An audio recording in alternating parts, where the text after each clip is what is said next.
Ето е новата идея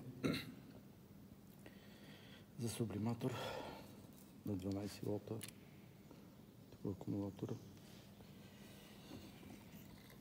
Отново взимаме мярката за 2 грама.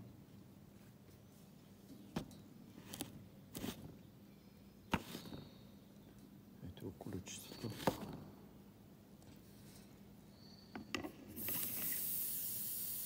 Поставяме го. Ето, започва изпаряването.